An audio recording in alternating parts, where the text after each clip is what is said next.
You said this morning that you probably needed your A game to beat these guys. How close do you think that was to your A game? Yeah, I thought we played a pretty solid game. Our breakouts are much better. Our forecheck was much better. Our puck management, defensive details. We had the puck a lot more than we did in Vancouver, just because we were able to make plays and we weren't sitting back. We kind of laid an egg in the Game 5, and I don't think Vancouver's very proud of how they played tonight. We can feel happy about it, but their game was probably very similar to what we did in Game 5. So it's going to be important that we even ramp it up even more for Game 7. You had a few guys with multi-point efforts, but Vinny Desharnais said that what was most impressive to him, points aside, was their attention to detail and doing the right things at the right time. What do you think about that, and how, the structure and attention to detail from everyone tonight? Yeah, I thought it was good. I thought we, like I said, I thought we broke the puck out a lot better than we did the other night. But that's not just on the defenseman's hands making that first pass. It's for the forwards getting in position and his partner to be talking. Those little subtleties. I thought we did a lot better job tonight. Coach, I think Game 2 and 3 you allowed 3 power play goals. Since then, you've shut down Vancouver's power play tonight. Quite a few good efforts on the penalty kill, including the 5-on-3. What do you think's been the difference? Well, I thought our killers did a really good job. Some key blocks. I think Stu made some nice saves in the second period, especially on the 5-on-3. There was a one-timer. He got his blocker out there. I just think all of them guys are connected. That's how we want to play. We want to play a connected game, 5-on-5, and I think that's very evident in the penalty kill. On when one guy's pressuring, if that guy's pressuring, everyone else knows what he's doing, where he's pushing the puck, and it's just nice to see that they're on their toes and they're playing fast. Neither team has won 2 in a row in this series to this point. Do you feel like you can carry this momentum into Game 7, or do you feel like each game is kind of its own thing? Every game is its own. It's the only momentum happens is from maybe a shift to shift. Other than that, there's no momentum. For us having an opportunity to win Game 7 in Vancouver, we're going to have to play well. They're going to be much, much better than they were tonight. We can feel good about it, but they're going to be a much different team in Game 7 than they were in 6. Chris, I'm wondering if you could take us into the mindset of your team before the game. Usually with so much on the line, there's 2 types of teams, nerves or teams that thrive in games like this. Where do you think your team came out?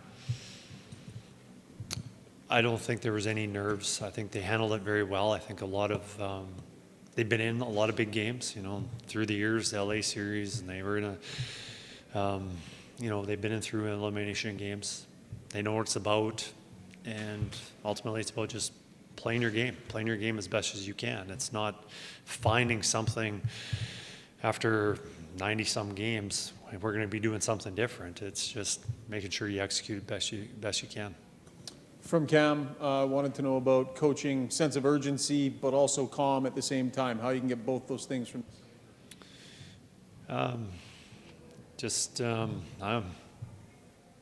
I'm calm because I'm confident in my players.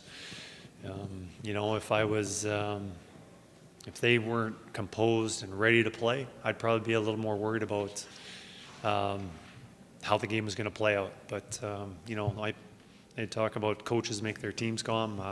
I think my players make me calm. So I have a lot of confidence in them. They'll come up and step up and play well. Well, they did.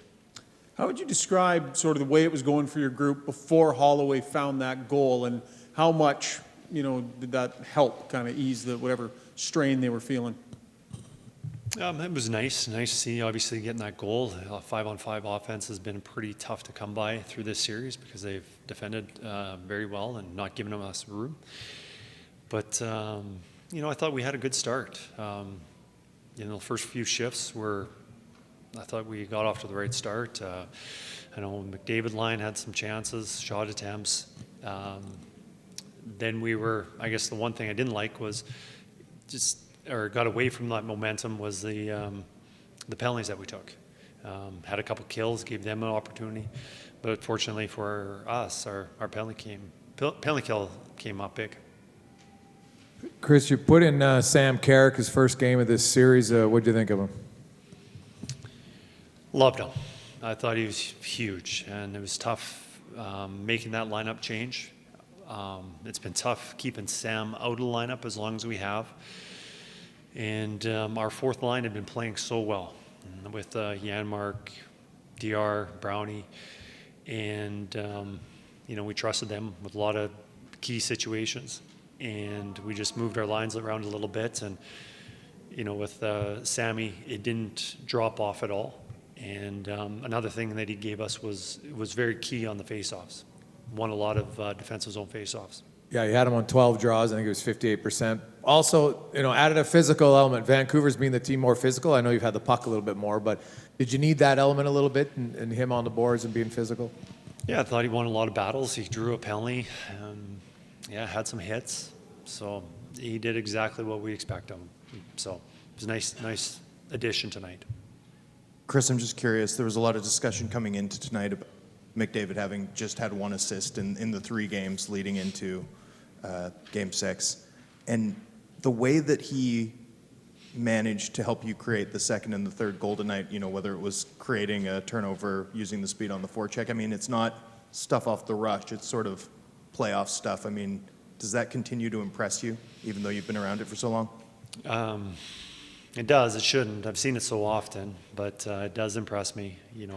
That work ethic, the relentlessness, making some plays. And on the power play, he stripped. Plays looked like they were done. He stripped the opposition, stole the puck, 5-on-5.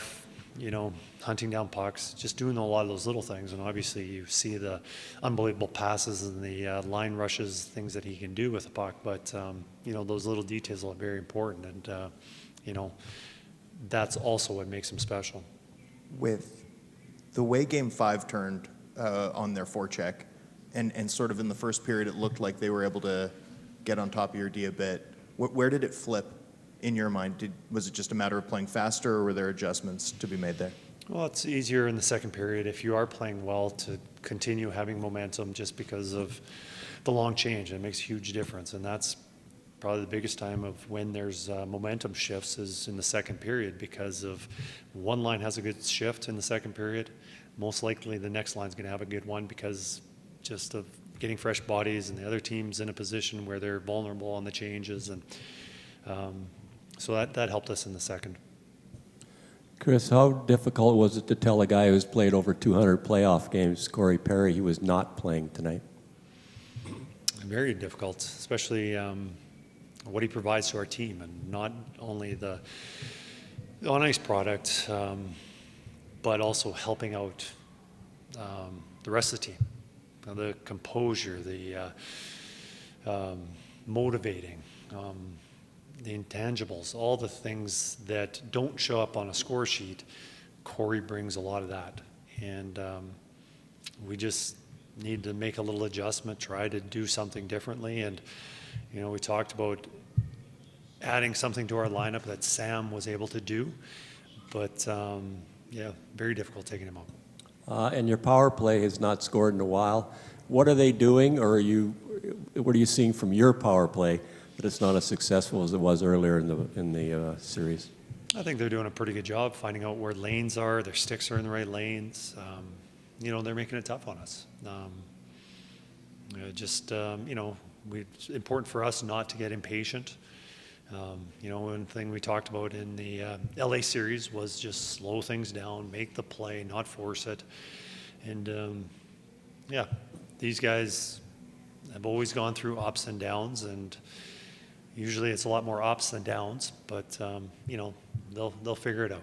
One last question. Did you choose not to challenge the goal there in the crease just because it was not black and white in terms of your looking at it on video as to they didn't overturn a goal last night? I saw last night's, and there was no way they were going to overturn that one.